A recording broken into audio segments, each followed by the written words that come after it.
तो निग्रह किम करिष्यति, भला दमन से क्या हो सकता है।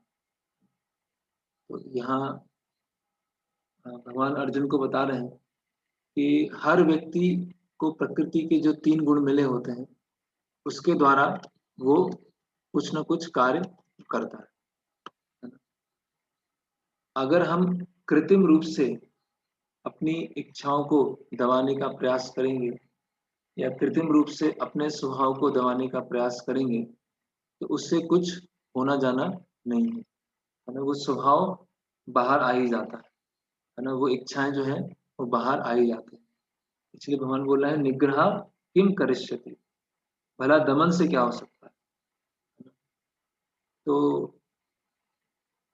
जैसे हमने पहले भी चर्चा किया है कि हमें और ये जो आने वाले 2-3 श्लोक हैं उसमें और क्लियर होगा कि जिसको जिस तरह का स्वभाव मिलता है, जिस तरह की जो प्रकृति मिलती है, उसको कृष्ण भावनामृत में कैसे लगाया जाए, वो वो भगवान यहाँ पर बता रहे हैं, है ना? जैसे प्रारंभिक जब कृष्ण भावनामृत में हम होते हैं तो सब एक तरह से अ, एक ऑलमोस्ट सभी तरह एक जैसी सेवाएं होती है ना? सब 4 नियमों का फॉलो कर रहे हैं, 16 माला कर रहे हैं, जो भी बेसिक सेवाएं हैं वो सब कर रहे हैं। लेकिन धीरे-धीरे क्या होता है कि अ, सबके अंदर कुछ ना कुछ अलग-अलग स्वभाव होता है। सबके अंदर-अंदर अलग-अलग गुण होते हैं।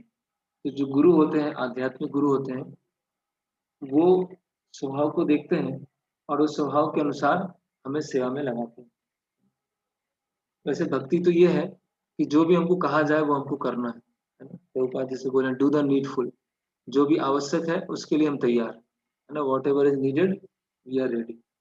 तो वो भक्ति का उच्च पैमाना है। लेकिन सब इस स्तर पर आ नहीं पाते हैं कि उनसे जो भी कहा जाए उसके लिए वो तैयार है ना? अ, जैसे जैसे शरणागति बढ़ती है वैसे वैसे वो स्तर आता है। तो जब तक वो स्थिति नहीं आई है तब तक जैसा हमारा स्वभाव है वो जो गुरु है वो देख सकते हैं, है ना? हम स्वयं भी समझ सकते हैं। तो उसके अनुसार हमें सेवाओं में संलग्न रहना है ना? तो निग्रह किम करिष्यति, भला दमन से क्या हो सकता है ना? वो दमन नहीं हो सकता हमारा नेचर, और हम किसी दूसरे व्यक्ति के नेचर को भी इमिटेट नहीं कर सकते, है ना? जैसे किसी का स्वभाव है कि ज्यादा उस अगले श्लोक में आएंगे उसमें हम देखेंगे स्वधर्म पर। तो इसका थोड़ा तात्पर्य पढ़ते हैं फिर आगे जाएंगे। कृष्ण भावनामृत के दिव्य पथ पर स्थित हुए बिना प्रकृति के गुणों के प्रभाव से मुक्त नहीं हुआ जा सकता, जैसा कि स्वयं भगवान ने 7वें अध्याय 7-14 में कहा है ना? जब तक हम दिव्य अवस्था पर स्थित नहीं है, कृष्ण भावनामृत में स्थित नहीं है, तब तक हम प्रकृति के गुणों से हम निकल नहीं सकते, है ना? अतः सांसारिक धरातल पर बड़े से बड़े शिक्षित व्यक्ति के लिए केवल सैद्धांतिक ज्ञान से आत्मा को शरीर से पृथक करके माया के बंधन से निकल पाना असंभव है। तो केवल सैद्धांतिक रूप से हमको पता है कि हम शरीर नहीं है, आत्मा है ना? केवल उससे काम नहीं बनेगा, हमें आत्मा की क्रियाओं में लगना होगा। लेकिन हमेशा तो हम आत्मा की क्रियाओं में नहीं लग सकते हैं। हमें एक स्वभाव मिला है, तो उस स्वभाव को जैसे प्रभुपाद शब्द उपयोग करते हैं डॉकटेल, संयुक्त, संयोजित, अपने स्वभाव को कृष्ण भावनामृत में संयोजित करना। ऐसे अनेक कथाकथित अध्यात्मवादी हैं जो अपने को विज्ञान में बढ़ा चढ़ा मानते हैं, किंतु भीतर भीतर वे पूर्णतया प्रकृति के गुणों के अधीन रहते हैं, जिन्हें जीत पाना कठिन है। ज्ञान की दृष्टि से कोई कितना ही विद्वान क्यों ना हो, किंतु भौतिक प्रकृति की दीर्घकालीन संगति के कारण वह बंधन में रहता है ना? तो चाहे उसको ज्ञान आ गया हो, है ना? वो भगवत गीता समझ गया हो, प्रकृति के 3 गुण कैसे काम करते हैं वो भी समझ गया है ना? अ, केवल समझना और व्यवहार में लाना उसमें बड़ा अंतर होता है ना? कि वो समझ तो गया है कि प्रकृति के कैसे 3 गुण काम कर रहे हैं, और इंद्रियां कहाँ होती हैं, मन क्या होता है, बुद्धि क्या होती है, लेकिन हम इतने जन्मों जन्मों से, है ना, वो प्रकृति की 3 गुण में फँसे हुए हैं, है ना? तो एकदम से तुरंत निकल पाना मुश्किल है। तो यही प्रभुपाद यहाँ लिख रहे हैं, ज्ञान की दृष्टि से कोई कितना ही विद्वान क्यों ना हो, किंतु भौतिक प्रकृति की दीर्घकालीन संगति के कारण वह बंधन में रहता है ना? बहुत बहुत बहुत लंबे समय से वो उसमें प्रकृति की 3 गुणों के अंतर्गत। फिर नीचे लिख रहे हैं, किसी को भी सहसा अपने नियत कर्म त्याग कर कथा कथित योगी या कृत्रिम अध्यात्मवादी नहीं बन जाना चाहिए, है ना? अचानक, है ना, वही आवेग में आकर, है ना, एकदम आवेग में आ गए, हाँ अभी तो भक्ति करना है बस और कुछ नहीं करना, है ना? अगर इस तरह से कोई करेगा तो प्रभुपाद लिख रहे हैं, कथा कथित योगी या कृत्रिम अध्यात्मवादी नहीं बनना चाहिए। थोड़ा सा अ, हमें आध्यात्मिक ज्ञान हुआ, थोड़ा सा हमने भगवत गीता सुना, या हमने कोई ऐसा लेक्चर सुना जिसमें हमें बहुत ज़्यादा उत्साह आ गया और एकदम से हमने सोचा कि हाँ बस तो यही करना है ना? अब तो क्या भक्ति करना है और कुछ नहीं करना है ना? तो वो क्या है, ज़्यादा समय तक टिक नहीं पाएगा, वो ज़्यादा समय तक वो चल नहीं पाएगा, है ना? क्यों? क्योंकि हम अपना एक स्वभाव लेके आए हैं और स्वभाव क्या है, बहुत छोड़ता नहीं है हमको, वो स्वभाव हमको बांध के रखता है। वो उससे स्वभाव से धीरे-धीरे हम निकल पाएँगे। अगला श्लोक पढ़ते हैं। प्रत्येक इंद्रिय तथा उसके विषय से संबंधित राग द्वेष को व्यवस्थित करने के नियम होते हैं। मनुष्य को ऐसे राग तथा द्वेष के वशीभूत नहीं होना चाहिए, क्योंकि ये आत्म साक्षात्कार के मार्ग में अवरोधक हैं।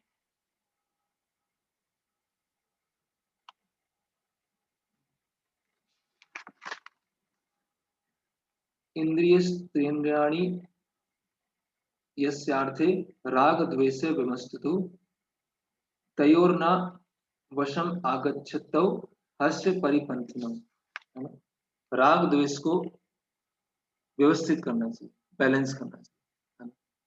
हमारे लिए जो राग और द्वेष है ना, वो उसको व्यवस्थित करने का तरीका क्या है, कैसे हम स्क्रिप्चर्स को फॉलो करें, है ना? स्क्रिप्चर से बताया गया है किस चीज को पालन करना है और किस चीज को पालन नहीं करना, है ना? जैसे कोई बीमार है तो बीमार व्यक्ति के लिए कुछ रूल्स एंड रेगुलेशन है, उसको ये कार्य करना है और ये कार्य नहीं करना। तो जब बीमार व्यक्ति को बहुत सारे अलग अलग रिस्ट्रिक्शन बताए जाते हैं कि ये अलग अलग कार्य हैं वो जो नहीं करना है ना? तो व्यक्ति सोच सकता है कि इतने सारे रिस्ट्रिक्शन क्यों, है ना? बहुत बंधन भरा जीवन हो गया, है ना? इसीलिए शुरुआत में आने से हमें लग सकता है कि आध्यात्मिक जीवन तो बहुत कड़वा है ना? वो बहुत बिटर है ना? इतने सारे नियम है, लेकिन वो बिटर इसीलिए है क्योंकि अभी हम क्योंकि हम बीमार हैं।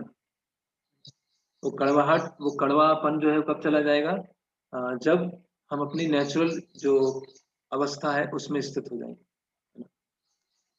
तो यहाँ पर ये जो तात्पर्य है इसके बीच में हम पढ़ेंगे।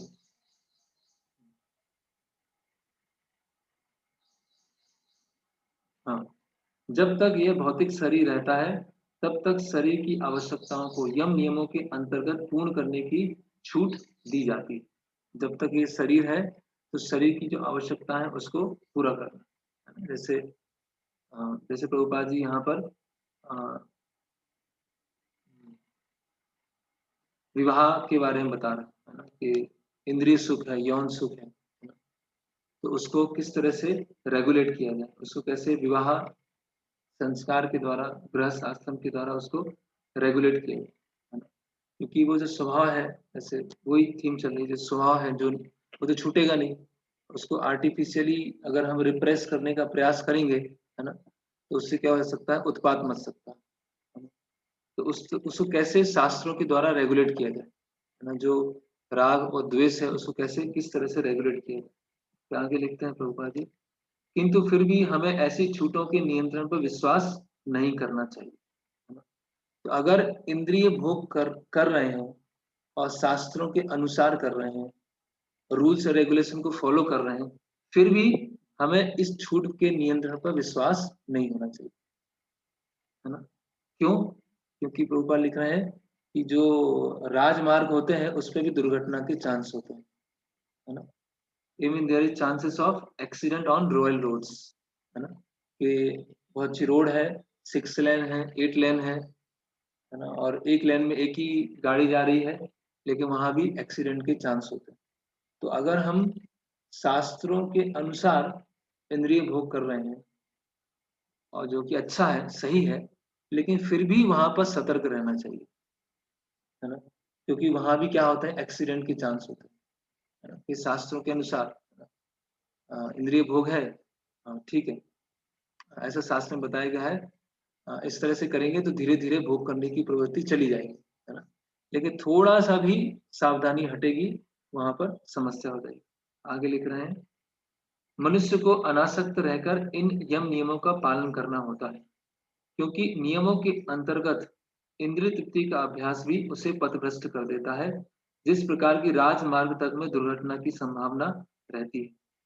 भले ही इन मार्गों की कितनी भी सावधानी से देखभाल क्यों न की जाए, किंतु इसका कोई आश्वासन नहीं दे सकता कि सबसे सुरक्षित मार्ग पर भी कोई खतरा नहीं होगा।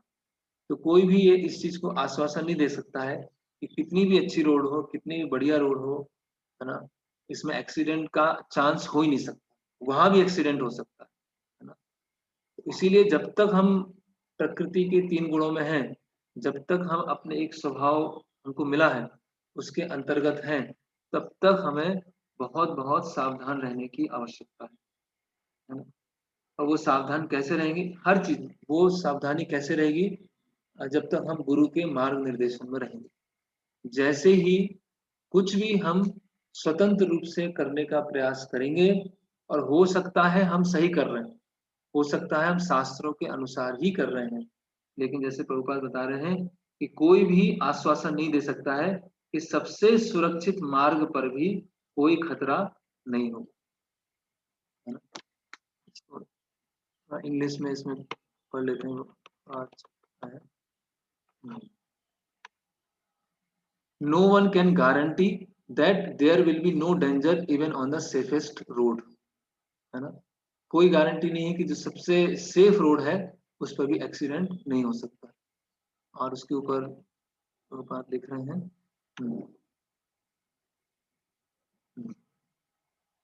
as much as there is always the chance of an accident even on the royal roads, है ना। तो कहने का मतलब क्या है कि शास्त्रों के अनुसार अगर हम कार्य कर रहे हैं, शास्त्रों के यम नियमों का पालन कर रहे हैं, भक्ति करने का प्रयास कर रहे हैं, लेकिन अगर हम सावधान नहीं है, है ना, अगर हम भक्ति में रह के भी जो स्वतंत्रता है उसको मेंटेन कर रहे हैं, तो वहां भी दुर्घटना के चांस हो सकते हैं, यहाँ पर बता रहे हैं।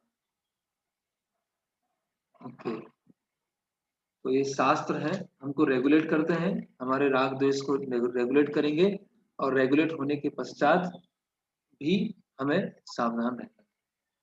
अभी श्लोक क्रमांक 35, ये भगवान विशेषता अर्जुन के लिए बता रहे हैं, अर्जुन के माध्यम से सबको बता रहे हैं कि अपने नियत कर्मों को दोषपूर्ण ढंग से संपन्न करना भी अन्य के कर्मों को भली भांति करने से श्रेयस्कर है।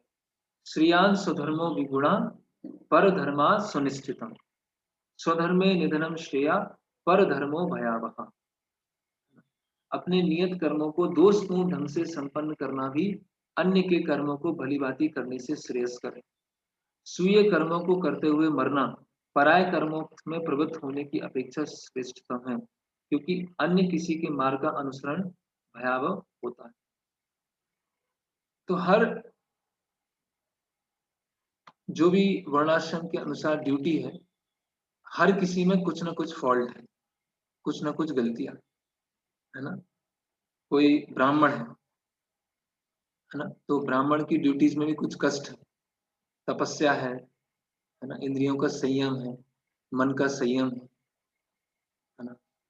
क्षत्रिय है तो क्षत्रियो को हिंसा करना पड़ रहा है ना, लड़ना पड़ रहा है।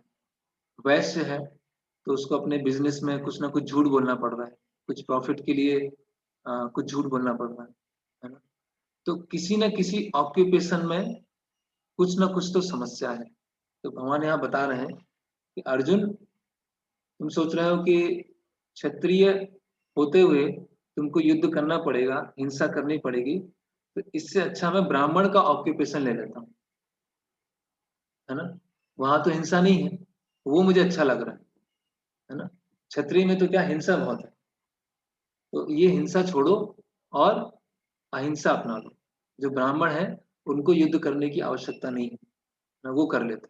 तो भगवान क्या बता रहे हैं, नहीं, अगर हमारे स्वभाव के अनुसार उसको अगर दोषपूर्ण ढंग से भी संपन्न किया जाए तो वो ज्यादा अच्छा है, बजाय किसी दूसरे के स्वभाव को इमिटेट कर, है ना। ये भगवान यहाँ पर बताना चाह रहे। तो ऐसा क्यों है? जैसे आजकल के समाज में क्या है, एक कंपटीशन की भावना है ना, एक प्रतियोगिता की भावना है कि हर कोई व्यक्ति जो समाज में ज्यादा सम्मानीय है, जो सम्मानीय जिसको देखा जाता है या सम्मानीय जिसे समझा जाता है, वो बनना चाहता है। हो सकता है उसके अंदर वो स्किल ना हो सकता है उसके अंदर वो क्षमता नहीं है, उसके अंदर वो क्षमता नहीं है, उसके अंदर वो गुण नहीं है, फिर भी व्यक्ति देखा देखी में उस तरह से करना चाहता है ना। तो उस देखा देखी के समस्या में क्या हो जाता है, वो बहुत ज्यादा प्रेशर में आ जाता है ना, बहुत ज्यादा वो मेंटल एंजाइटी में आ जाता है। और मेंटल एंजाइटी में आने के कारण क्या हो जाता है, उससे फिर और ज्यादा समस्याएं आती है। तो जैसे पहले मैंने चर्चा किया कि कृष्ण भावनामृत आंदोलन में भी आने के पश्चात, है ना, हाँ, हम सब भक्त बनने का प्रयास कर रहे हैं, वैष्णव बनने का प्रयास कर रहे हैं, भक्त बनने के रास्ते में हैं, भक्त बने नहीं है, या वैष्णव बनने के रास्ते में है, वैष्णव अभी बने नहीं है। वैष्णव तो या भक्त मतलब जो पूरी तरह से शुद्ध हो गए। तो अभी हम जब वैष्णव बनने के रास्ते में हैं तो हमारे एक स्वभाव है, हमारा एक गुण है, ठीक है। किसी का स्वभाव हो सकता है ना कि अ, जैसे कि शास्त्रों को पढ़ना, है ना, या उसको समझाना। किसी का स्वभाव हो सकता है कुछ मैनेज करना है, कुछ मैनेजमेंट करना है ना। किसी का स्वभाव हो सकता है कि बहुत बातचीत करना है, किसी का स्वभाव हो सकता है कि कम बातचीत करना है ना। किसी का स्वभाव हो सकता है कि फंड कलेक्शन करना बहुत अच्छा है ना, लक्ष्मी लाना भगवान की सेवा के लिए, है ना। सबके अलग अलग स्वभाव हो सकते हैं। तो जैसा हमारा स्वभाव है उसके अनुसार हमें कार्य करना है। मान लीजिए जैसे गोकुल चंदू बता रहे थे कि किसी का स्वभाव है कि ठीक है, कुकिंग करना है, ब्रह्मचारी आश्रम के बारे में बता रहे थे। किसी का स्वभाव कि ठीक है कुकिंग करना है, अपना अपना चुपचाप अपना जो बर्तन क्लीनिंग है वो करना है, कुकिंग करना है। अभी उसको बताया जाए कि आपको 150 लोगों को प्रवचन देना है या 200 लोगों को प्रवचन देना है ना, तो वो शायद वो प्रवचन नहीं दे पाए, है ना, क्योंकि वो स्वभाव नहीं है सबके सामने बोलना, सबके सामने बातचीत करना, तो वो स्वभाव नहीं है। तो उसका स्वभाव हो सकता है कि हाँ ठीक है, मुझे भगवान के लिए रसोई करना है, भगवान के लिए भगवान के जो बर्तन है वो धोना है ना। तो गुरु देखेंगे कि किसका, तो जो जिस स्तर पर है, इसका जो नेचर है उसके अनुसार नियुक्त करेंगे। अभी क्या होगा कि जो प्रवचन दे रहा है हो सकता उसको ज्यादा हाईलाइट में आए, ज्यादा लाइमलाइट में आए, है ना। और जो चुपचाप सेवा कर रहे हैं वो इतना ज्यादा पूछे नहीं। तो अभी जो सब सोचने लगे कि जो सामने आके प्रचार कर रहे हैं उनको ज्यादा ज्यादा पूछ रहे हैं, है ना, वो ज्यादा अच्छा स्थिति है ना। तो हम भी ऐसे करने का प्रयास करते हैं, है ना। अभी हमारा वो क्षमता नहीं है या वो हमारा स्वभाव नहीं है उस तरह से किया जाए, लेकिन क्योंकि दूसरे जो कर रहे हैं वो हमें आकर्षित कर रहा है तो वो हम करने का प्रयास कर रहे हैं। जैसे अर्जुन है, तो अर्जुन सोच रहे हैं कि जो क्षत्रिय हैं उनको हिंसा करना पड़ रहा है ना, तो वो मुझे पसंद नहीं है। जो ब्राह्मण है चुपचाप बैठे हुए हैं, है ना, अहिंसा है, वो मुझे ज्यादा पसंद आ रहा है। तो मैं अपने ऑक्यूपेशन को चेंज कर लेता हूँ, है ना। लेकिन भगवान बोल रहे हैं कि नहीं, वो चेंज नहीं करना है, क्योंकि आप चेंज कर ही नहीं पाओगे। हम्म।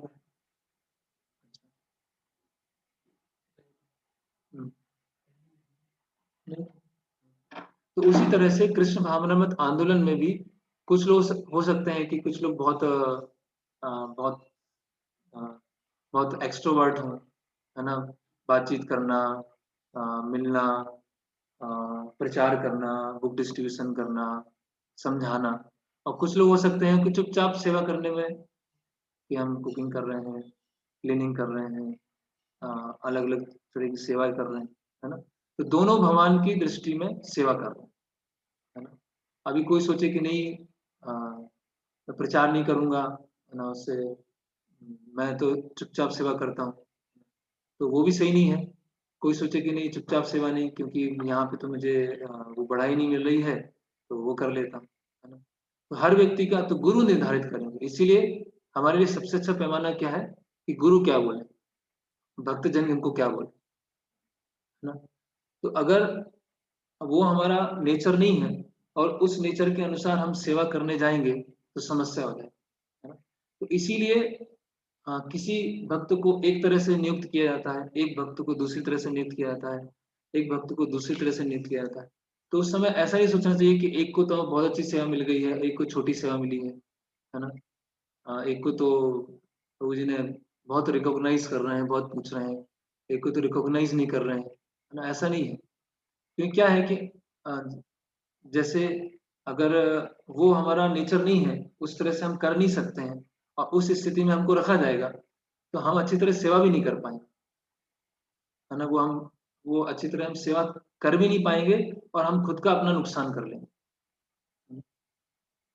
तो इसमें कुछ तात्पर्य पढ़ते हैं। अतः मनुष्य को चाहिए कि वह अन्यों के लिए नियत कर्मों की अपेक्षा, और दूसरा क्या है, जैसे एक प्रिंसिपल है अपने स्वभाव के अनुसार लगना, दूसरा प्रिंसिपल है जो भी कहा जाए उसके लिए तैयार रहना, डू द नीडफुल, जो प्रभुपाद जी बोलते थे। जैसे एक बार अ,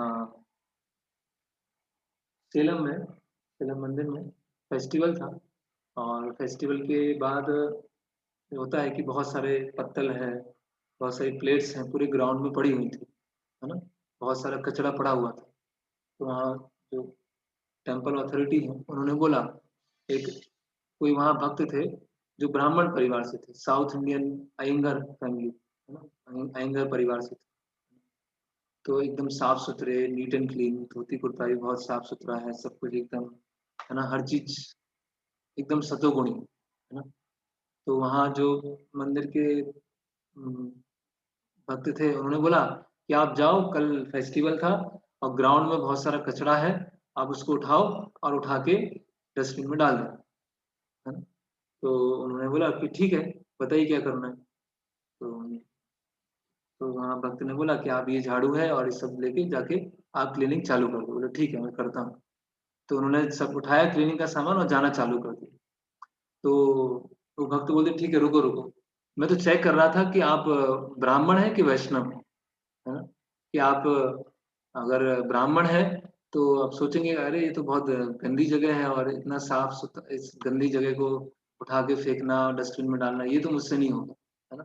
अगर आप भक्त हैं, भक्त बनने का प्रयास कर रहे हैं, तो किसी भी सेवा के लिए तैयार हैं, है ना? तो अल्टीमेट जो प्रिंसिपल है, वो हमारे लिए क्या है? जो भी कहा जाए वो करना है, ठीक है? लेकिन फिर भी सब इस स्तर पर नहीं होते हैं कि जो कहा जाए वो करें, है ना? तो इसीलिए अभी उनके स्वभाव को देखना है। तो जो उनका स्वभाव है, जो उनका नेचर है, उसके अनुसार नियुक्त करना है ना? और जिसको जैसे जैसे हम देखते हैं श्रील प्रभुपाद लीलामृत में, तो प्रभुपाद जी ने कई भक्तों को पब्लिकेशन में लगाया, है ना? जैसे जयद्वैत स्वामी महाराज हैं, तो कुछ लोगों को पब्लिकेशन में लगाया। कुछ लोगों को लैंड लैंड की डीलिंग में लगाया, कि हाँ, आप गवर्नमेंट के साथ डील कीजिए, लीगल पेपर्स हैं, वो सब डील कीजिए। किसी को डीटी वर्शिप में लगाया, है ना? किसी को कुकिंग में लगाया, है ना? किसी को टेम्पल मैनेजमेंट में लगाया, किसी को फंड कलेक्शन में लगाया। तो अभी सभी सेवाएँ हैं। तो ऐसे क्यों लगा रहे हैं? उनका गुण देखते हुए, है ना? जैसे प्रभुपाद जी के शिष्य गर्ग मुनि प्रभु हैं, है ना? तो वो तो इस्कॉन के लिए बहुत सारा लक्ष्मी लेके आए। उनका वो स्वभाव था और बिज़नेसमैन फैमिली से थे, तो वहाँ से ले तो इसी तरह से भक्त हमें अलग-अलग सेवाओं में लगाते हैं। तो ये श्लोक जो है हम दोनों स्तर पे समझ सकते हैं। वर्णाश्रम के स्तर पे भी समझ सकते हैं और जो भक्तों का समाज है उस स्तर पे भी समझ सकते हैं। वर्णाश्रम के स्तर पर ये है कि जिसको जो ड्यूटी मिली है, ब्राह्मण, क्षत्रिय, वैश्य, शूद्र, उसके अनुसार करे। ऐसा ना सोचे कि ब्राह्मण को ज़्यादा सम्मान है या क्षत्रिय को ज्यादा पूछा जा रहा है तो हम भी वो ड्यूटी कर लेते हैं, वो भी सही नहीं है, क्योंकि उसको हम कर भी नहीं पाएंगे। और भक्तों के समाज में हम देखा जाए तो भक्तों के समाज में जिसको जो सेवा दी जा रही है उसके स्वभाव को ध्यान में रखते हुए वो सेवा हमें करनी चाहिए। हैं। जब मनुष्य नीचे पैराग्राफ के बीच में है, जब मनुष्य प्रकृति के गुणों के वशीभूत हो तो उसे उस विशेष अवस्था के लिए नियमों का पालन करना चाहिए। उसे अन्यों का अनुकरण नहीं करना चाहिए, अन्यों को इमिटेट नहीं करना चाहिए। ठीक है। उदाहरणार्थ, सतोगुणी ब्राह्मण कभी हिंसक नहीं होता, किंतु रजोगुणी क्षत्रिय को हिंसक होने की अनुमति है। इस तरह क्षत्रिय के लिए हिंसा के नियमों का पालन करते हुए विनष्ट होना जितना श्रेयस्कर है, उतना अहिंसा के नियमों का पालन करने वाले ब्राह्मण का अनुकरण है। बता रहे हैं कि अर्जुन, तुम हिंसा करते हुए, युद्ध करते हुए अगर मृत्यु होती ज्यादा अच्छा है, बजाय ब्राह्मण को नकल करना। हर व्यक्ति को एकाएक नहीं अपितु क्रमशः अपने हृदय को स्वच्छ बनाना चाहिए, है ना। तुरंत नहीं होता, एकदम तुरंत हृदय स्वच्छ नहीं होता है, हृदय को स्वच्छ होने में टाइम लगेगा। किंतु जब मनुष्य प्रकृति के गुणों को लांघ कर कृष्ण भावनामृत में पूर्णतः लीन हो जाता है तो वह प्रमाणिक गुरु के निर्देशन में सब कुछ कर सकता है, तो प्रमाणिक गुरु के द्वारा कर सकता है। कृष्ण भावनामृत की पूर्ण स्थिति में एक क्षत्रिय ब्राह्मण की तरह और एक ब्राह्मण क्षत्रिय की तरह कर्म कर सकता है। और जब पूर्ण रूप से शुद्ध हो गए तो वो किसी भी तरह की सेवा कर सकते हैं, है ना। तो सभी तरह की सेवाएं हैं, है ना। जैसे मंदिर है तो मंदिर में अलग अलग तरह की सेवाएं हैं। किसी को प्रचार की सेवा है ना, किसी को क्लीनिंग की सेवा है, किसी को कुकिंग की सेवा है, किसी को कुछ मैनेज करने की सेवा है, किसी को सर्विंग की सेवा, सब सेवाएं है ना। तो सबको अलग अलग सेवाएं निर्धारित की गई। उसमें ऐसा नहीं कि एक व्यक्ति को ये सेवा दी गई, दूसरे व्यक्ति को ये सेवा दी गई है, एक व्यक्ति दूसरे व्यक्ति की सेवा को नहीं समझ रहा है, या ये व्यक्ति दूसरे व्यक्ति की सेवा को नहीं समझ रहा है, ऐसा नहीं है। जिसका जो गुण है उसके अनुसार नियुक्त किया गया। फिर दो उदाहरण बता रहे हैं यहाँ पर, परशुराम जी का और विश्वामित्र मुनि का। जो विश्वामित्र मुनि थे क्षत्रिय थे लेकिन बाद में ब्राह्मण बने, और परशुराम जी ब्राह्मण थे लेकिन क्षत्रिय की तरह उन्होंने कार्य किए। जब कोई पूर्ण कृष्ण भावनामृत में स्थित है तो वो ऐसा कर सकता है, उसको कोई भी सेवा दी जाए तैयार है ना। लेकिन हम उस स्तर पर नहीं है कि कोई भी सेवा दी जाए हम तैयार हैं। ओके, तो ये पूरा हुआ। तो हम अगले सेक्शन में जाते हैं, श्लोक क्रमांक 36 में। हाँ, 36 से लेके अंतिम तक। तो यहाँ पर अर्जुन का भी प्रश्न आएगा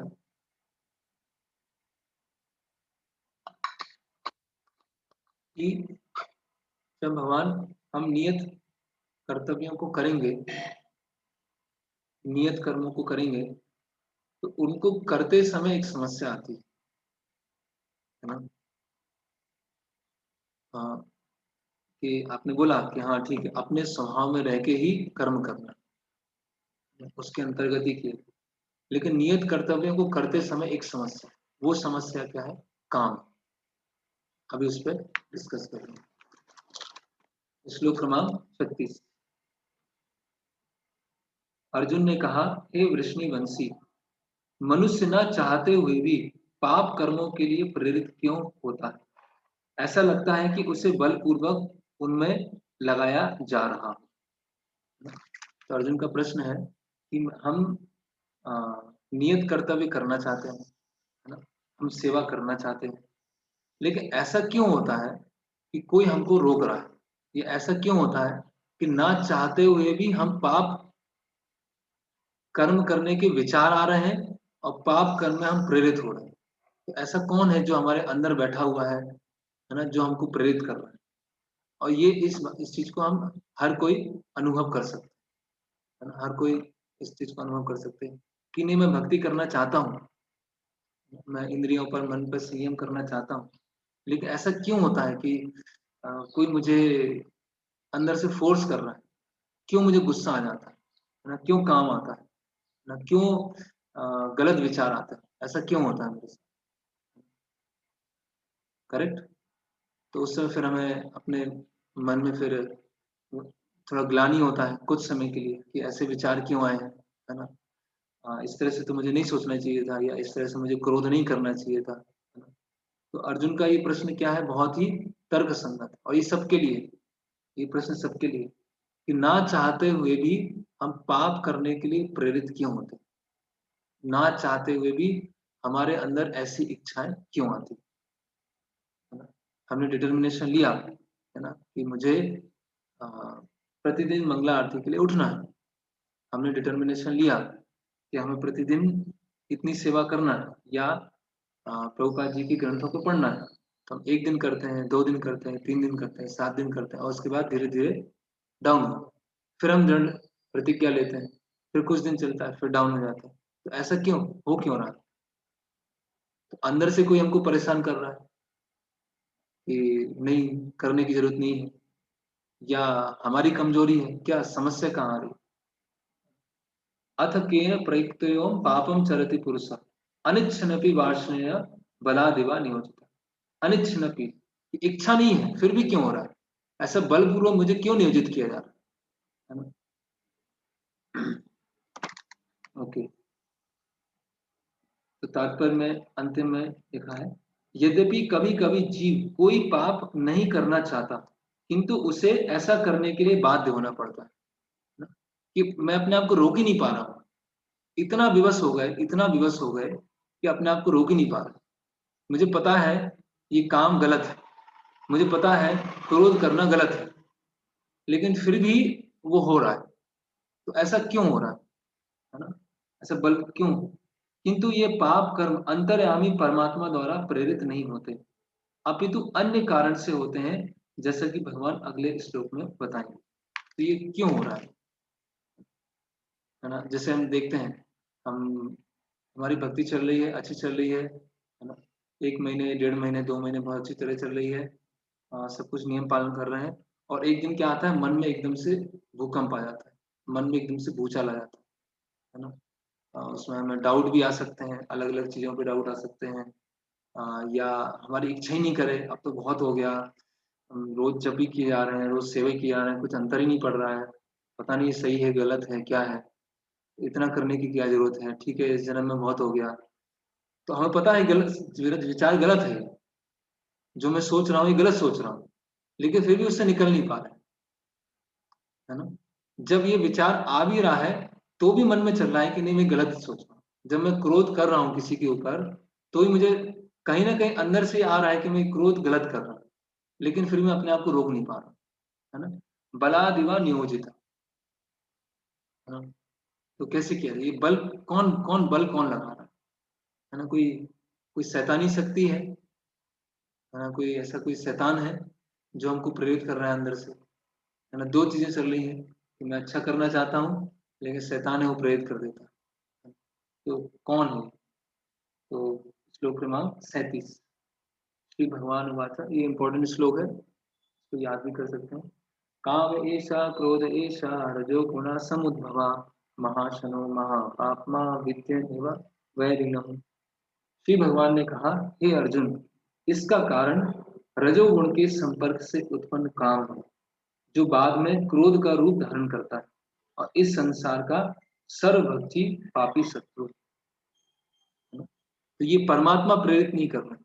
ये जो हमारे अंदर काम आ रहा है, या हमारे अंदर क्रोध आ रहा है, या हमारे अंदर डाउट आ रहे हैं, या हमारे अंदर शिथिलता आ रही है, या इच्छा नहीं हो रही है, तो ये सब कौन है? ये भगवान नहीं करा रहे, ये परमात्मा नहीं करा रहे, ये हमारे अंदर ही रजोगुण से उत्पन्न जो काम है, वो ही करा रहा है ना? तो मन जो होता है, मन के 2 भाग होते हैं, है ना? मन में होता है एक चेतन मन, एक होता है अचेतन मन, कॉन्शियस माइंड और सबकॉन्शियस माइंड। तो जो चेतन मन होता है, मन मतलब जिसको हम देख पाते हैं, है ना? हम देख पाते हैं मतलब हम समझ पाते हैं कि हमारे अंदर ये इच्छाएं, और दूसरा होता है अचेतन मन, कि जिसकी इच्छाओं को अभी हम देख नहीं पा रहे, लेकिन वो जो इच्छाएं हैं हमारे अंदर व्याप्त है, वो समय समय पर निकलती रहती है। तो जैसे कि कभी कभी समुद्र में ये बर्फ के पहाड़ होते हैं, आइसबर्ग। तो जो बर्फ के पहाड़ होते हैं समुद्र में, तो हम देखेंगे कि थोड़े ऊपर से थोड़े से दिखते हैं, है ना। ऐसा लगेगा कि जैसे वो जो मूवी है टाइटैनिक, उसमें क्या था कि अ, जहाज चल रहा है ना, और ऐसा लग रहा है कि ऊपर क्या है, जो छोटी सी थोड़ा सा वो है, बर्फ का कुछ शिला है, चट्टान है, लेकिन उसके नीचे जो है बहुत बड़ा पहाड़ है। तो वो टाइटैनिक में सोचा कि ये जो जहाज है उसके वहां से साइड से निकल जाएगा, लेकिन नीचे क्या था, बहुत बड़ा पहाड़ था। तो वो जो जहाज था वो बर्फ के पहाड़ से टकरा गया, है ना। और फिर जिस जहाज से कभी एक्सीडेंट नहीं हो सकता था, उसका पहली ट्रिप में उसका एक्सीडेंट हो गया। तो इसी तरह हमारा जो मन है, वो जो कॉन्शियस है, कॉन्शियस माइंड है, वो हम केवल 2% है जिसको हम देख पा रहे हैं। और जो सब कॉन्शियस माइंड है वो 98% है जो हमको दिखाई नहीं दे रहा है। ठीक है। तो जो हम सोच पा रहे हैं, जो हम चिंतन कर पा रहे हैं, जो हमारी इच्छाएं हैं, वो कितनी है, 2% है। लेकिन ऐसी इतनी इच्छाएं हैं, इतनी भरी हुई इच्छाएं, इतनी जन्मों की इच्छाएं हैं, वो कहाँ पर है, सबकॉन्शियस माइंड, अचेतन मन में। ठीक है। तो ये जो बर्फ का पहाड़ है समुद्र में, तो थोड़ा सा बस दिख रहा है, लेकिन अंदर बहुत सारा भरा हुआ है। ठीक है। तो अभी हमने भक्ति करना प्रारंभ किया, और हमने डिटर्मिनेशन लिया कि ठीक है, अ, उदाहरण के लिए सिंपल उदाहरण लेते हैं कि मैं बाहर का नहीं लूंगा, है ना। और एकदम पक्का डिटर्मिनेशन है। हम समझ गए हैं कि अगर हम भगवान को ऑफर करके नहीं खाते हैं तो हम पाप खा रहे हैं, भगवान को हम ऑफर नहीं करके नहीं खा रहे हैं तो हम चोर हैं। एक पापी व्यक्ति, चोर व्यक्ति कभी शांत नहीं रह सकता है। हमें यज्ञ करना है, सब कुछ क्लियर है ना। और ये जो 100% हमारा जो माइंड है, उसमें जो हमारा डिटर्मिनेशन है वो कैसे कितना है, सपोज कीजिए 5%, है ना। 2% हमारे कॉन्शियस माइंड में है, हम एकदम दृढ़ प्रतिज्ञ हैं कि हमें नहीं खाना है। और 3% हमारे सबकॉन्शियस में चला गया। ठीक है। तो 5% हम दृढ़ प्रतिज्ञ हैं। लेकिन उसमें 30% जो है, अलग अलग स्वाद हैं बाहर के, है ना। पाव भाजी का स्वाद होगा, है ना। अलग अलग चाउमीन का स्वाद होगा, अलग अलग रेस्टोरेंट का स्वाद होगा, टॉप एंड टाउन का स्वाद होगा, आइसक्रीम के स्वाद होंगे, वो भी स्वाद है। अभी वो स्वाद हमको दिख नहीं रहे हैं। क्यों? क्योंकि वो सबकॉन्शियस माइंड में है। हमें कितना दिख रहा है, 2% दिख रहा है। यस, मैं केवल प्रसाद ही खाऊंगा। ठीक है। 5% है कि मैं केवल प्रसाद ही लेने वाला हूँ। और 30% है अलग अलग स्वाद। तो अभी हम कहीं से गुजरे, न्यू मार्केट से गुजरे गुजरे, तो अभी वो जो स्वाद है, वो जो विषय वस्तु है, वो दिखना चालू हो गया। तो जो परमात्मा है, अभी देखेंगे इसका जो 30% है वो स्वाद लेना है, 5% है केवल प्रसाद लेना है। तो हमें अंदर से क्या आएगा, एक वेग आएगा, नहीं नहीं खा लेते हैं, उसमें क्या है, आइसक्रीम तो दूध की होती है। तो मन आर्ग्यूमेंट देगा, मन अलग अलग आर्ग्यूमेंट देगा, अरे इसमें क्या है ना। भगवान को भोग लगा लेंगे, मन में ऑफर कर लेंगे, है ना, श्री विष्णु श्री विष्णु श्री विष्णु 3 बार बोल लेंगे, तो उसमें क्या है। फिर दूसरा मन बोलेगा नहीं नहीं नहीं नहीं, अच्छा नहीं है, देखो मैंने प्रतिज्ञा ली है और भगवान को भोग लगाना है, और भगवान के भक्तों के द्वारा बनाया हुआ ऑफर क्या वो लेना है। फिर बोलेंगे नहीं, दूध ही तो है, दूध में तो इतना तो चल ही जाता है, इतने में क्या फैनेटिक होना, थोड़ा ले लेते हैं। तो क्या होगा, मन में ऐसे दो तरह के मन चलने लगे। एक मन बोलेगा नहीं नहीं प्रसाद ही लेना है, और दूसरा मन बोलेगा नहीं, एक बार लेने में क्या जाता है ना। तो ये स्थिति क्या आती है, फिर परमात्मा क्या होता है, परमात्मा देखते हैं, परमात्मा देखते हैं इसका 30% तो बाहर का खाने का है और 5% प्रसाद लेने का है। तो परमात्मा फिर वो वेग दे देते हैं, है ना। परमात्मा तो क्या है, उपद्रष्टा अनुमंता च भक्ता, भर्ता भोक्ता महेश्वर, कि भगवान अनुमति दे देते हैं कि ठीक है तुम जाओ और आइसक्रीम खा के आ जाओ।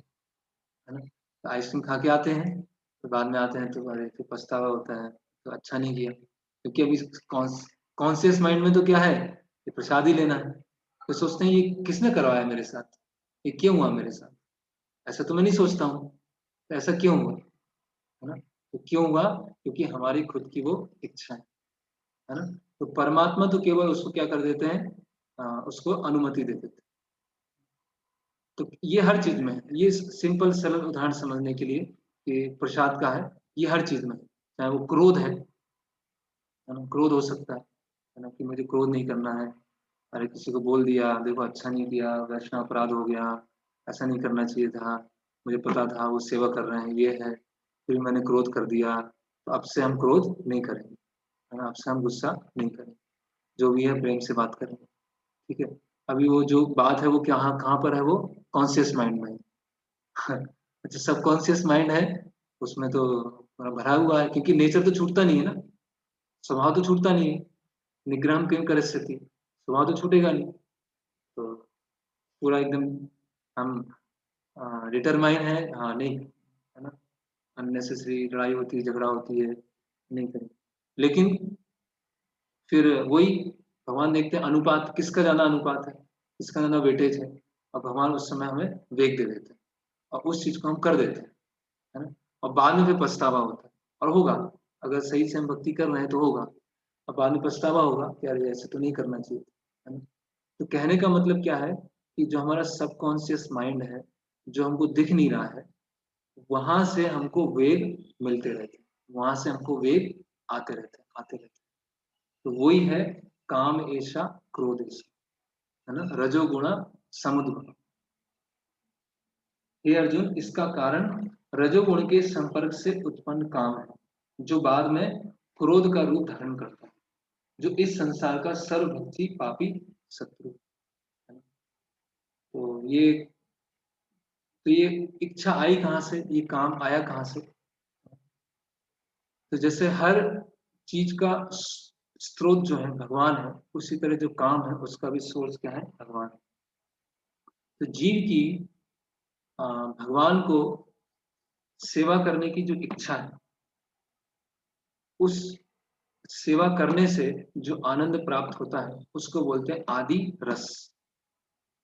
आदि रस, जब जीव है भगवान की सेवा करता है, तो सेवा करने से उसको स्वाभाविक रूप से एक टेस्ट मिलेगा, वो है आदि रस।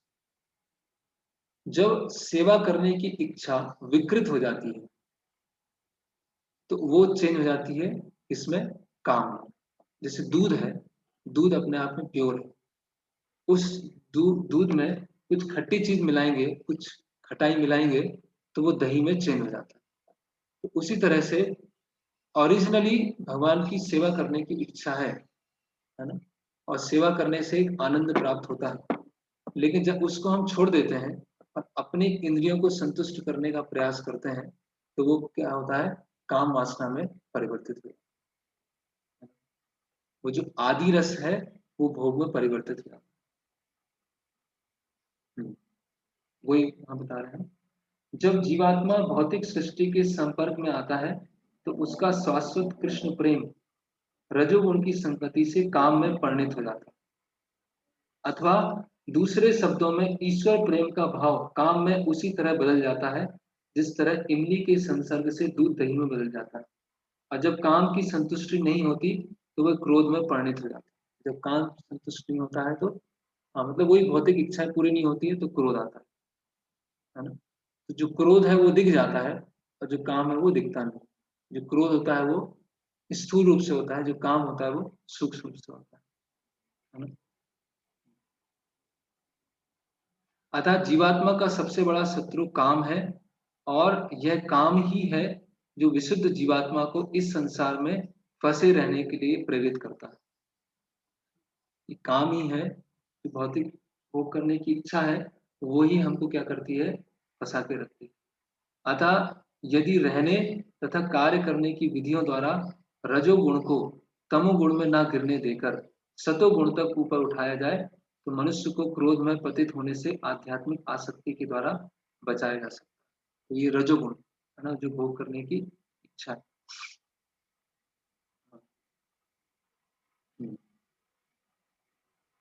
तो भगवान पूर्ण स्वतंत्र है। हमारे अंदर छोटी सी थोड़ा सा माइन्यूट इंडिपेंडेंस होती है, और उस जो छोटी सी जो माइन्यूट इंडिपेंडेंस है उसका अगर हम दुरुपयोग करते हैं तो वो क्या होता है, काम में परिवर्तित हो जाती है। तो ये जो काम है वो हमको वो बांध के रखता है ना। और पढ़ते हैं इसमें, और प्रभुपाद जी फिर आगे समझा रहे हैं कि इस काम को और क्रोध को अगर भगवान की सेवा में लगाया जाए। आदि गुरु को कुछ प्रश्न है?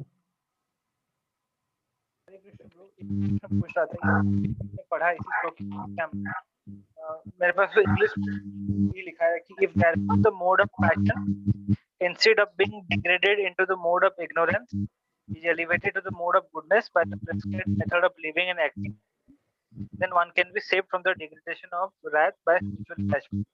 तो वही जो बताया, तो यहाँ पे वही मेंशन है कि prescribed method of living and acting से वो जो काम वासना है, मतलब जो रजोगुण में उत्पन्न हुआ है उसको डिग्रेड ना होके उसको सत्व गुण में आ रहा है। लेकिन प्रिस्क्राइब्ड रूल्स एंड रेगुलेशन तो उसको पहले से भी पता था। हाँ,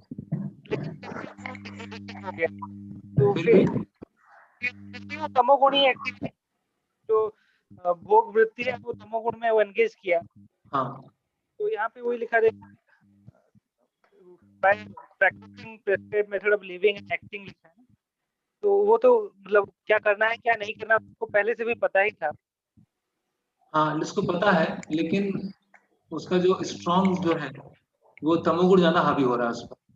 उसको सत्वगुण पता है, लेकिन तमोगुण का जो जीवन जिया है या तमोगुणी लोगों का जो संग किया है वो उसके अभी पूरी तरह से निकला नहीं है, वो अभी हावी हो रही है। तो जब लंबे समय में सत्वगुण का अनुशीलन होता है, लंबे समय में जब एसोसिएशन होता है तो वो तमोगुण के प्रभाव से निकल जाते हैं। तो इसीलिए आया ना, हमने पहले समझा कि केवल सैद्धांतिक रूप से शरीर और आत्मा का अंतर पता लगाकर हम उस स्थिति पर नहीं आ सकते। तो इसी तरह से जब हम सैद्धांतिक रूप से समझ गए कि ये सत्वगुण है और हम जानते हैं, फिर भी हम पतित हो रहे हैं, तो केवल सैद्धांतिक रूप से नहीं होगा। जब लंबे समय में जो एसोसिएशन होगा, सेवा करेंगे, तो हम सत्वगुण में स्थित होगा। जी ब्रो। तो ये जो लस्ट है उसको कैसे लगाया जाए, रूपा जी बता रहे हैं। जैसे काम है ना, क्रोध, तो क्रोध के बारे में उदाहरण बता रहे हैं। प्रश्न बाद में लेंगे। तो अगर हाँ, क्रोध के बारे में बता रहे हैं, दो तरह के क्रोध के बारे में बता रहे हैं। जैसे हनुमान जी ने क्रोध किया ना, हनुमान जी ने क्रोध किया और पूरी लंका को जला दिया। तो वो क्रोध क्या है, वो वर्शिपेबल है ना, वो पूजनीय है ना। और भगवान अर्जुन को भी क्रोध करने के लिए प्रेरित कर रहे हैं कि अर्जुन तुम भी क्रोध करो। क्रोध करो मतलब युद्ध करो। अब युद्ध करेंगे तो क्रोध को करना ही पड़ेगा, है ना। तो किस तरह से काम और क्रोध को भगवान की सेवा में लगाया था। काम कृष्ण कर्माण पड़े, कि जब हम जो काम इच्छा है, अगर वो इच्छा हम भगवान के लिए करते हैं तो काम भगवान की सेवा में लग जाता है। क्रोध भक्त द्वेषी जन है ना, जो भक्तों से द्वेष कर रहे हैं या भगवान से द्वेष कर रहे हैं, उनके प्रति क्रोध करने से क्रोध भगवान की सेवा में लग जाता है। लोभ साधु संग जने, भक्तों का संग लेने में लोभ होना चाहिए, है ना। तो लोभ जो है आध्यात्मिक हो जाता है। तो इस तरह से जितने भी अवगुण हैं भगवान की सेवा में लग सकते हैं।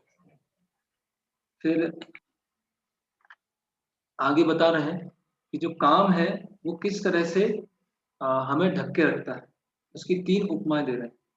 जिस प्रकार अग्नि धुएं से, दर्पण धूल से अथवा भ्रूण गर्भाशय से आवृत रहता है, उसी प्रकार जीवात्मा इस काम की विभिन्न मात्राओं से आवृत रहता है। जैसे धुआं अग्नि है ना, तो अग्नि जो है धुएं से आवृत है, तो थोड़ी थोड़ी अग्नि और ऊष्मा दिखाई दे रही है। तो दर्पण जो है धूल से आवृत है।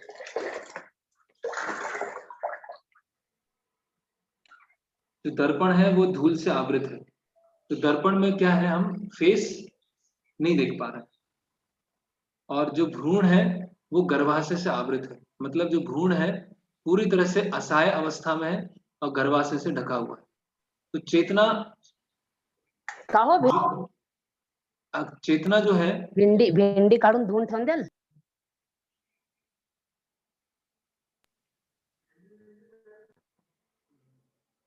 जो चेतना है जैसे पेड़ पौधे हैं, तो जो पेड़ पौधों की चेतना है वो बहुत ज्यादा ढकी हुई है। तो उसकी तुलना भगवान कर रहे हैं, जैसे तात्पर्य में बताया जा रहा है कि मतलब पेड़ पौधे कोई चिंतन कर ही नहीं सकते। पेड़ पौधे जो क्या है, एकदम से पूरी तरह से वो बद्ध है। तो उसी तरह से जो भ्रूण होता है वो गर्भाशय से आवृत है। तो चेतना बहुत ज्यादा ढकी हुई है ना। फिर दर्पण और धूल। तो दर्पण से जो धूल है थोड़ा सा हटाएंगे तो दर्पण में चेहरा दिखने लगेगा, है ना। तो जो पशु पक्षी हैं उसमें जो चेतना होती है थोड़ी सी विकसित होती है। तो पशु पक्षियों की चेतना है उसकी तुलना की गई है दर्पण और धूल से। और जो अग्नि है जो धूल से ढकी हुई है उसकी तुलना की गई है मनुष्य से, है ना। कि मनुष्य में कम से कम उसको मनुष्य में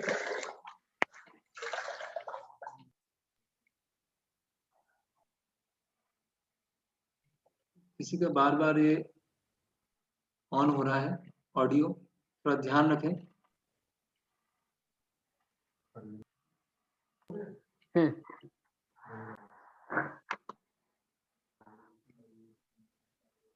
तो जो पेड़ पौधे हैं उनकी चेतना बहुत ही ज्यादा दबी हुई है, पशु पक्षियों की चेतना थोड़ी सी विकसित है और मनुष्य की चेतना पूरी विकसित। तो कहने का मतलब क्या है कि जिसके ऊपर जितना ज्यादा काम आवृत होगा उतना ज्यादा वो कम सोच पाएगा, है ना? इसलिए समाज में व्यक्तियों को अगर कंट्रोल करना है, अगर समाज में लोगों को कंट्रोल करना है तो अधिक से अधिक काम को बढ़ावा दिया जाए। जितना अधिक से अधिक हम काम को बढ़ावा देंगे उतना लोगों की सोचने की क्षमता चली जाएगी, है ना। हाँ। और यही समाज में चाहे वो विज्ञापन है, चाहे वो स्कूल है, चाहे वो कॉलेज है, चाहे वो वर्क प्लेस है, चाहे वो ऑफिस है, हर जगह इस तरह से माहौल को बनाया जाता है जहां पर स्त्री पुरुष संघ फ्री मिक्सिंग के चांस को बढ़ाया जाए, है ना।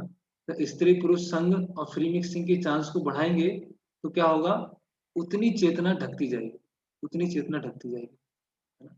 तो जो जितना ज्यादा इस काम वासना में लिप्त होगा उसमें विचार करने की क्षमता उतनी कम होगी, उसको आध्यात्मिक विषयों को समझाना उतना ही मुश्किल होगा, है ना। उसको भगवत गीता वो पढ़ेगा बोले मुझे कुछ समझ में आ ही नहीं रहा, है ना। क्यों क्यों नहीं आ रहा, क्योंकि जो चेतना है वो बहुत ज्यादा ढकी हुई है, बहुत ही अधिक उससे ढकी हुई है ना।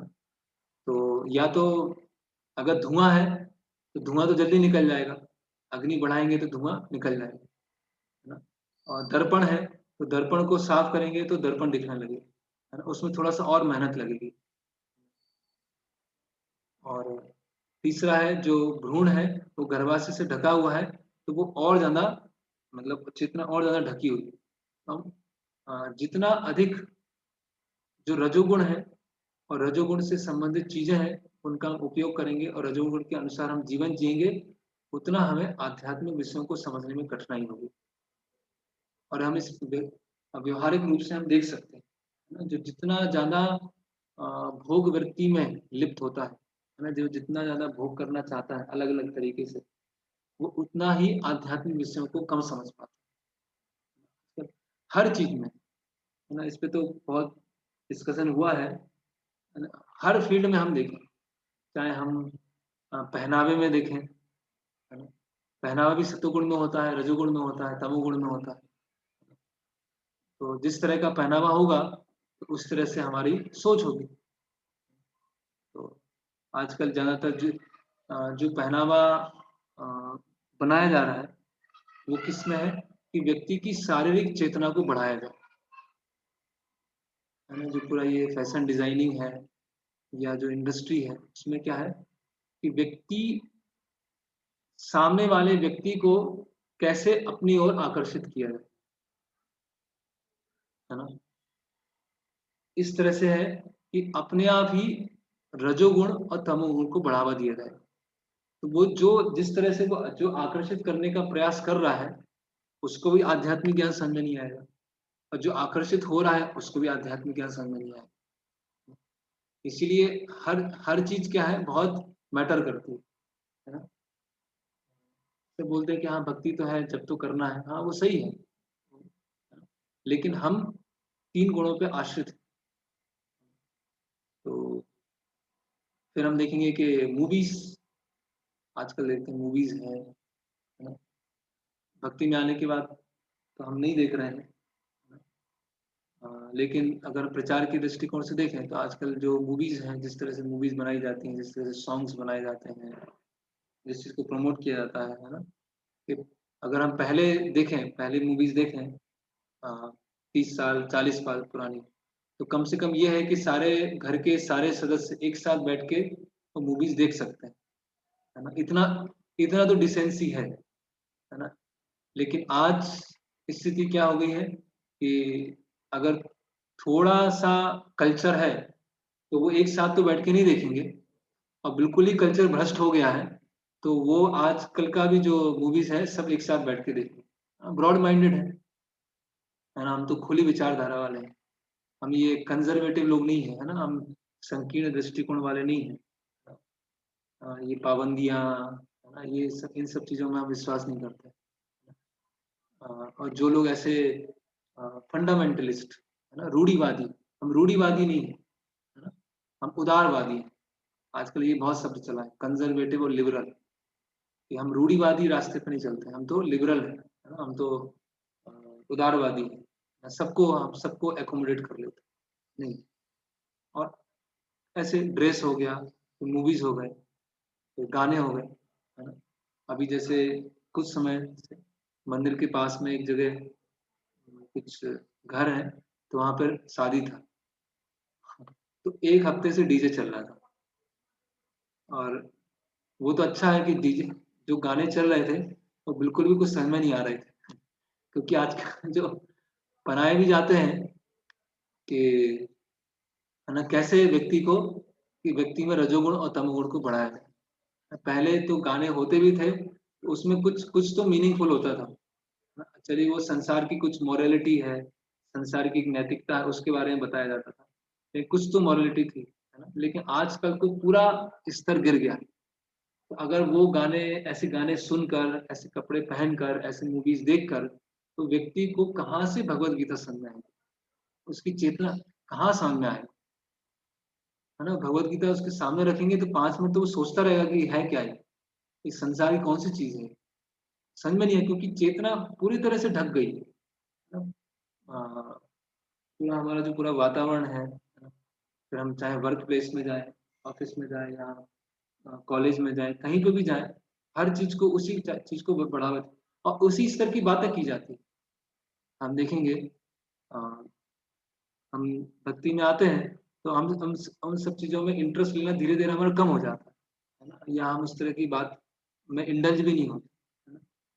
तो हमें एक बहुत ही बस एक निकृष्ट तरह से देखा जाता है ना, कि ये तो पता नहीं क्या हो गया है। तो उसी तरह की बातें हैं, बातों में वही सब आ रहा है ना। अगर हम उस तरह की हम बातें नहीं करेंगे तो ऑड मैन आउट कहलाएंगे, हम बाहर कहलाएंगे। तो चाहे वो समाज है, हर जगह, हर परिस्थिति में इस काम को बढ़ावा दिया जाए, और जितना ज्यादा काम को बढ़ावा दिया जाएगा, जितना ज्यादा मोड ऑफ पैशन है, रजोगुण को बढ़ावा दिया जाएगा, उतना हम आध्यात्मिक ज्ञान को नहीं समझ पाएंगे। तो फिर अगला श्लोक है, और काम क्या करता है, आवृत्तम ज्ञान में तेना ज्ञानिनो नित्य वैरिण काम रूपेण कौन्तेय दुष्पूरेणानिमेन च, है ना। इस प्रकार ज्ञान में जीवात्मा की शुद्ध चेतना उसके काम रूपी नित्य शत्रु से ढकी रहती है, जो कभी भी संतुष्ट नहीं होता और अग्नि के समान जलता रहता है। और ये जो काम है ये कभी संतुष्ट नहीं है ना। रूप गोस्वामी एक श्लोक लिखते हैं पद्यावली में, वहाँ रूप गोस्वामी बताते हैं कि ये जो काम, जो ये इंद्रियां हैं, इंद्रियां को मेरे ऊपर बिल्कुल भी तरस नहीं आता है ना। इंद्रियों को मेरे ऊपर बिल्कुल भी अ, वो नहीं, दया नहीं है। इन इंद्रियों को मैंने इतना संतुष्ट किया, इतना संतुष्ट किया, इनकी जो भी इच्छाएं थी सारी पूरी किया, फिर भी इंद्रियां संतुष्ट नहीं हुई, फिर भी इंद्रियां डिमांड करती रही है ना। तो ये काम होता है ना। आप इंद्रियों को कितना भी हम संतुष्ट कर लें, आंखों को, कानों को, जीव को, फिर भी ऐसा नहीं आएगा कि हाँ अब तो पूरी संतुष्टि मिली है ना। अभी तो इतना प्रसाद ले लिया, इतना खा लिया, सारे टेस्ट ले लिए, संसार के सब तरह के खा लिया, अभी कोई नहीं।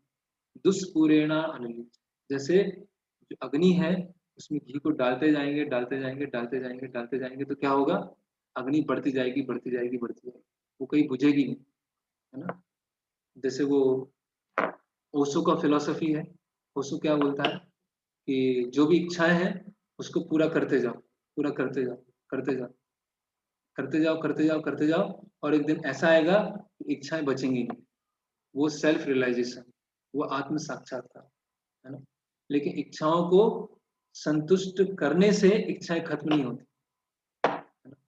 जैसे कई लोग ऐसे कहते हैं कि अभी तो जैसे उम्र कम है या मिडिल एज है, तो अभी तो बहुत सारी इच्छाएं हैं, अभी बहुत सारी कामनाएं हैं, बहुत सारी महत्वाकांक्षाएं, तो अभी पूरा करते जाओ, पूरा करते जाएंगे, करते जाएंगे, करते जाएंगे, तो जब वृद्ध अवस्था आएगी, तो वृद्ध अवस्था में क्योंकि हमने सारी इच्छाओं को पूरा कर लिया है, तो उस समय से शांत मन से हम भक्ति कर पाएंगे है ना। उस समय क्योंकि सारी इच्छाओं को हमने पूरा कर लिया।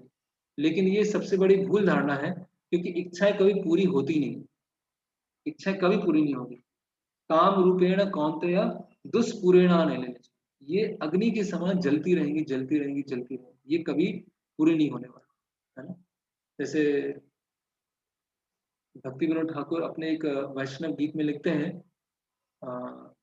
वृद्ध काल आइल सब सुख भागिल, कि वृद्ध काल आ गया है और सारे सुख भाग गए, पीड़ा होए पीड़ा बसे होइनो कातर है ना। और इच्छाएं जो है वो शांत नहीं हो रही, इच्छाएं तो बनी हुई, तो इसकी वजह से क्या है, पूरा हृदय क्या है, जला जा रहा है। पीड़ा बसे होइनो कातर, पूरा हृदय क्या है, जलता जा रहा है ना? तो अगर युवा अवस्था में ना, या और आगे की अवस्था में किसी ने अपनी सारी इच्छाओं की पूर्ति किया है, सब कुछ किया है, तो फिर अंतिम अवस्था में संतुष्ट हो जाना चाहिए है ना, अंतिम अवस्था में शांत हो जाना चाहिए।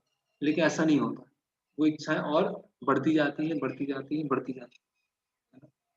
तो जैसे वो प्रभुपाद जी अकबर बीरबल का उदाहरण देते हैं कि अकबर ने, हाँ, बीरबल बता रहा था अकबर कि ये कभी जो काम है वो कभी अ, खत्म नहीं होता है। तो अकबर ने बोला नहीं नहीं ऐसा नहीं है, काम तो खत्म हो जाता है। तो बीरबल बोलते नहीं नहीं, काम खत्म नहीं होता है, वो हमेशा अंतिम समय तक बना रहता है। अकबर बोलते हैं नहीं, ये तो सही नहीं है। इसको तो बीरबल बोलते हैं कि ठीक है, जब समय आएगा तो मैं तुम्हें बताऊंगा। तो अकबर सोचते हैं कि हाँ बीरबल बुद्धिमान है, तो बीरबल बताएंगे समय आने पर, ठीक है। तो एक बार क्या होता है कि अकबर के राज्य में एक कोई व्यक्ति थे जिनकी मृत्यु होने वाली थी, मृत सैया पे थे, मृत्यु सैया पे थे, बहुत समय से बिस्तर पे ही लेटे थे।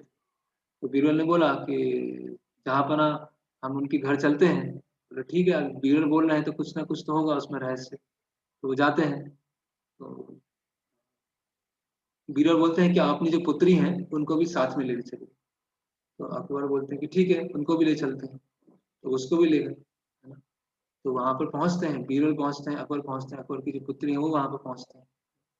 तो जो जो मृत व्यक्ति था, जो मृत्यु शैया पे लेटा हुआ था है ना, तो उसके घर वाले बोलते हैं कि राजा आए हैं, जहाँपन आए हैं, अकबर आए हैं। तो बोलते हैं आए हैं तो आए हैं तो क्या करें, तो मैं मरने वाला हूँ और जहाँपन आए हैं तो क्यों क्या करूँ। तो अकबर फिर बीरबल और सब लोग साथ में आते हैं। तो बीरबल बोलते हैं कि सबसे पहले आप क्या कीजिए, आपकी जो पुत्री है उनको आप आगे ले जाइए, है ना, तो इसके पीछे पीछे आप जाइए, है ना। तो वो की पुत्री आगे जाती है और पीछे पीछे अकबर जाते हैं और बीरबल जाते हैं। तो वो जो वृद्ध व्यक्ति होते हैं, जो मृत्यु शैया पे होते हैं, जब अ, आभूषण की आवाज सुनते हैं, पायल की आवाज सुनते हैं, तो एकदम से उनकी जो दृष्टि है वो खुल जाती है ना, और वो उनकी कन्या की तरफ देखने लगते हैं। तो फिर जो बीरबल बोलते, अकबर से बोलते, देखो मैंने तो कहा था ना कि अंतिम समय तक ये भोग करने की इच्छा नहीं जाती, है ना। तो अकबर बोलते हाँ सही। तो कहने का मतलब क्या है, दुष्पूर्ण आने लेने चाहिए। जितना अग्नि डालेंगे, जितना इसमें घी डालेंगे, जितना घी डालेंगे अग्नि में, वो कभी शांत नहीं हो। उसका क्या करना है, प्यूरिफिकेशन करना, उसका शुद्धिकरण करना, उसकी पूर्ति नहीं करना है। अगर पूर्ति करने जाएंगे तो वो और बढ़ेगी और बढ़ेगी। जितना भी कंज्यूमर सोसाइटी है, ये उपभोक्ता समाज है, उसमें ये बताया जाता है, ये खरीद लो, ये खरीद लो, सुखी हो जाओगे, ये खरीद लो, एलईडी स्क्रीन टीवी आ जाएगी, सुखी हो जाओगे, ये खरीद लो, ये सुखी हो जाओगे। लेकिन जितना हम खरीदेंगे उतना हम असंतुष्ट, है ना। जितना हम अपनी चीजों को बढ़ाएंगे, जितना हम इच्छाओं की पूर्ति करेंगे, उतने ज्यादा असंतुष्ट होंगे, उतनी ज्यादा क्या होगी, हमारी चेतना क्या हो जाएगी, ढकती जाएगी, ढकती जाएगी, ढकती जाएगी, और आध्यात्मिक विषयों को हमें समझने में समस्या है ना।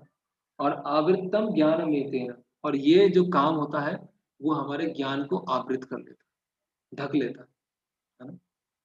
11वें स्कंद में भगवान श्री कृष्ण उद्धव जी को एक श्लोक बता रहे हैं, बहुत अच्छा श्लोक है। अ, वो श्लोक में बताया गया है, श्लोक को मैं शेयर कर देता हूँ। बहुत ही इंस्ट्रक्टिव है, चाहे वो प्रभु जी हैं, माता जी हैं, कोई भी हैं, दोनों के लिए इंस्ट्रक्टिव है।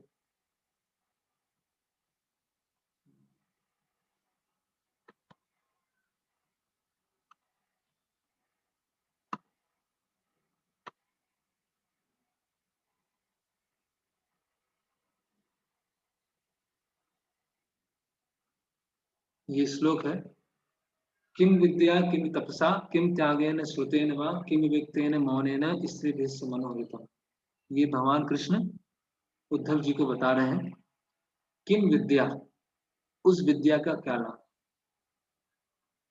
किम तपसा, उस तपस्या का क्या लाभ, किम त्यागेन, उस त्याग का क्या लाभ, श्रुतेन वा, बहुत सारे शास्त्रों को सुनने का क्या लाभ, किम विविक्तेन मौनेन, अकेले रहने का क्या लाभ, किम मौनेन, शांत रहने का क्या लाभ, स्थिर धीर यश मनो, इसका मन किसी स्त्री ने हर लिया है, इसका वो है तात्पर्य है ये, what is the use of big education, बड़े बड़े डिग्री का, बड़ी बड़ी शिक्षा का क्या लाभ, द प्रैक्टिस ऑफ ऑस्टेरिटीज, बहुत सारी तपस्याओं का क्या लाभ, एंड रिनंसिएशन, वैराग्य, what is the use of studying religious scriptures, बहुत सारे अलग अलग शास्त्र पढ़ने का क्या लाभ, of living in solitude and silence, अकेले रहने का, एकांत में रहने का, चुपचाप रहने का क्या लाभ, if after all that one's mind is stolen by a woman, है ना। ये भगवान कृष्ण जी को बता रहे हैं। तो कहने का मतलब क्या है, जितनी भी विद्या है, जितना भी ज्ञान है ना, जितनी भी तपस्या है, जितना भी मौन है, जितना भी विविक्त है, उसका कोई लाभ नहीं है। और ये दोनों के परिप्रेक्ष्य में है, चाहे वो पुरुष है या स्त्री है। तो जैसे ही मन क्या है, भोग वासना की तरफ जाएगा, सारे शास्त्र भूल जाएंगे, सारी तपस्या भूल जाएंगे, सारा वैराग्य भूल जाएंगे, सब कुछ भूल जाएंगे। क्यों, क्या करता है, आवृत्तम ज्ञान में थे ना, ज्ञानिनो नित्य वैरिणा, ये बहुत बड़ा शत्रु है, वो नित्य वैरिणा, है ना, काम रूपी नित्य शत्रु से ढकी रहती है, बहुत बड़ा शत्रु है। शत्रु कोई बाहर वाला नहीं है, हम ही अपने बड़े सबसे बड़े शत्रु है ना। काम रूपेण कामते या दुष्पूर्ण, तो ये इस तरह से भगवान बता रहे हैं। अभी 3 श्लोक और बचे हैं, इसको हम कल कर लेंगे, ये अध्याय ऑलमोस्ट पूरा हो गया है। अभी भगवान बताएंगे कि ये काम कहाँ कहाँ बैठा होता है, इंद्रियों में, मन में, बुद्धि में, इसको कैसे जीतना है ना, बुद्धि के द्वारा, आत्म साक्षात्कार के द्वारा, वो हम देखें। और अगले हफ्ते फिर इसका एग्जाम होगा 3rd चैप्टर का। बीच के दिनों में भी हो सकता है या सैटरडे संडे कुछ दिन भी हो सकता है, उसको फिर देखेंगे। और कल से फिर 4th चैप्टर स्टार्ट करेंगे। हरे कृष्णा। किसी का कोई प्रश्न है? क्या सा है?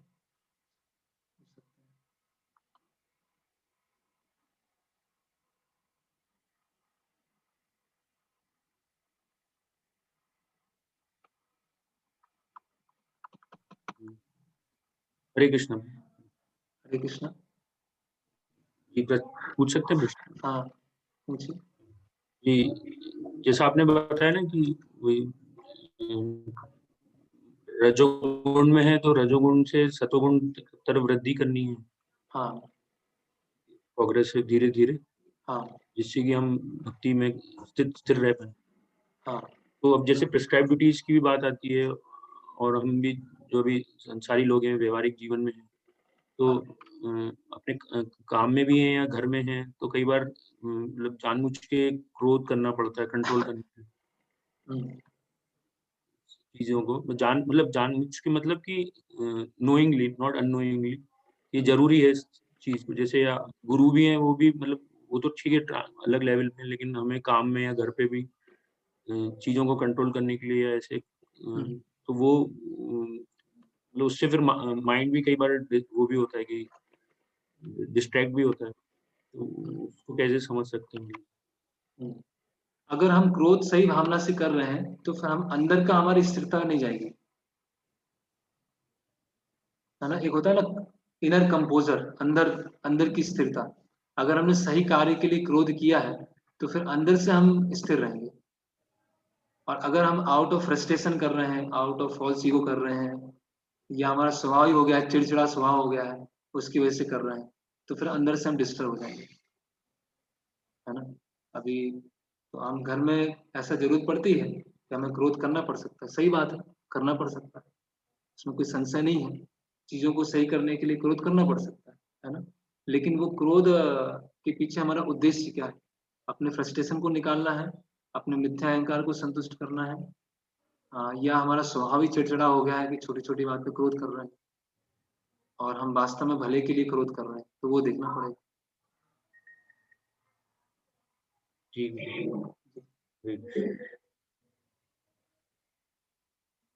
साधना माता जी, प्रश्न अनम्यूट कर लीजिए। हरे कृष्ण प्रभु जी, प्रणाम। हाँ प्रणाम। प्रभु जी, मुझे ये पूछना था, जैसे आपने बोला कि जो वैदिक वस्त्र पहनते हैं, जो जैसे वैष्णव परिधान है या सात्विक सतोगुण के परिधान पहनते हैं, सतोगुण का आहार ग्रहण करते हैं, उन लोगों को भी जैसे भगवत गीता समझाते हैं तो उनकी भी भगवत गीता समझ में नहीं आती है, तो उसके पीछे क्या कारण है? जैसे अभी जो यंगस्ट हैं तो उनका तो ठीक है, पहनावा गलत है, खान पीन गलत है, तो उनको नहीं समझ में आती। लेकिन जो अभी सतोगुण वाले ही वस्त्र पहन रहे हैं, आहार भी ले रहे हैं, उनको भी भगवत गीता नहीं समझ में आती है, तो इसका क्या कारण? हाँ, तो वो तो मैंने एक उदाहरण बताया कि वस्त्र है ना, और भोजन है, अलग अलग हैबिट्स हैं, है ना। वो एक उदाहरण है अनुकूल और प्रतिकूल को समझाने के लिए।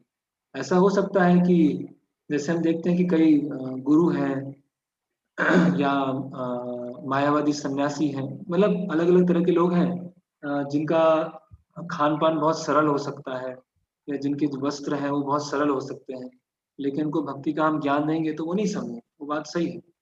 तो वो जो कपड़े हैं या खान पान है या किन लोगों से हम मिल रहे हैं, वो एक अनुकूल है, वो एब्सोल्यूट चीज नहीं है कि केवल वस्त्र बदलने से हम गीता समझ जाएंगे या खान पान बदलने से गीता समझ जाएंगे। वो तो भक्तों के माध्यम से ही समझेंगे, लेकिन ये सब चीजें हमें सहायता देती है ना। जैसे कोई वेस्टर्न ड्रेस है, तो वेस्टर्न ड्रेस पहन के हम सेवा करेंगे, तो एक अलग भावना होगी, लेकिन वैदिक ड्रेस पहन के करेंगे तो अलग भावना होगी, लेकिन सेवा तो हम दोनों में कर सकते हैं। तो यहाँ पर अनुकूल और प्रतिकूल की बात चल रही है, यहाँ पर कोई एब्सोल्यूट की बात नहीं चल रही है कि आपने अगर किसी ने इस तरह के वस्त्र पहने हैं तो वो समझ ही नहीं सकता।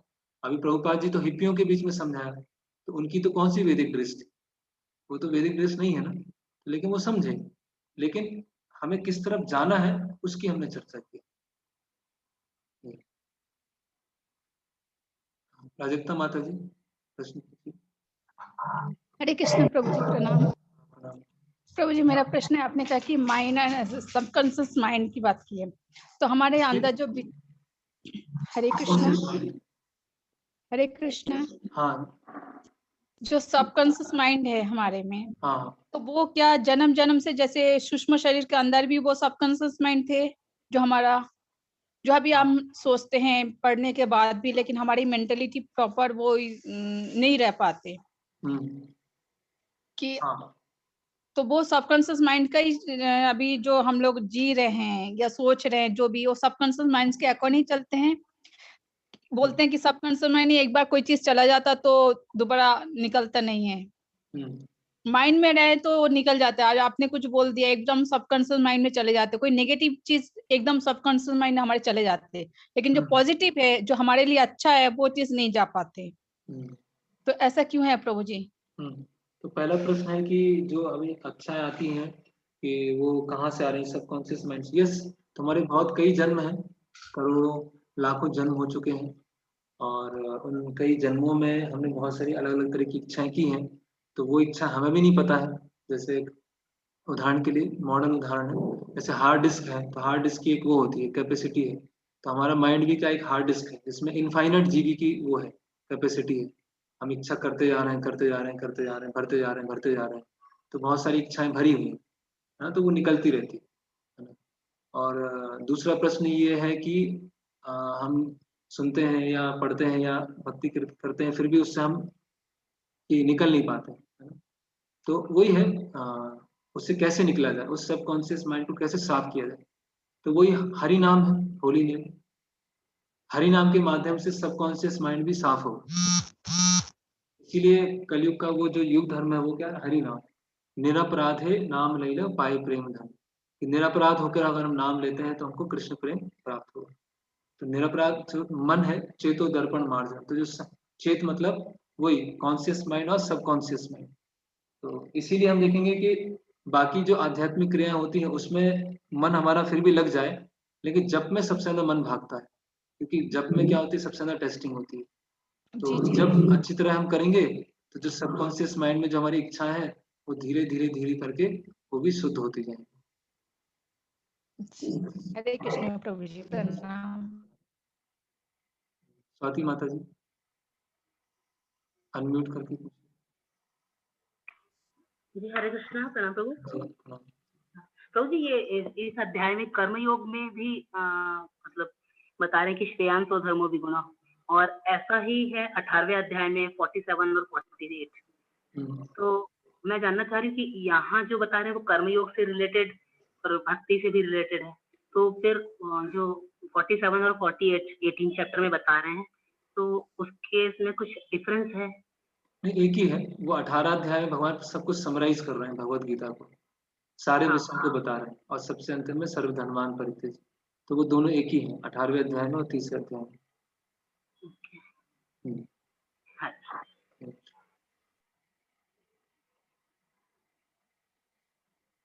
ठीक है, और कोई प्रश्न?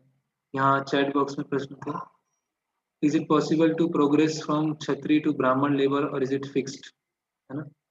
तो हाँ, वो विश्वामित्र मुनि ने किया था। विश्वामित्र मुनि पहले क्षत्रिय थे, अब ब्राह्मण हुए, लेकिन उसमें कई हजारों साल गए थे, ठीक है। तो अभी तो हमें वो प्रोग्रेस नहीं हो सकती, और प्रोग्रेस क्या करना है, कोई क्षत्रिय है तो ठीक है, ब्राह्मण है तो ब्राह्मण है, अल्टीमेटली हमें हरिनाम संकीर्तन में लगना है, और हरिनाम संकीर्तन के माध्यम से कोई कैसा भी हो, कैसी भी स्थिति में हो, वो भगवत धाम जाने के लिए एलिजिबल हो जाता है। What to do if one's work in a mode of passion, क्या किया जाए? हाँ, ये तो प्रश्न हो गया।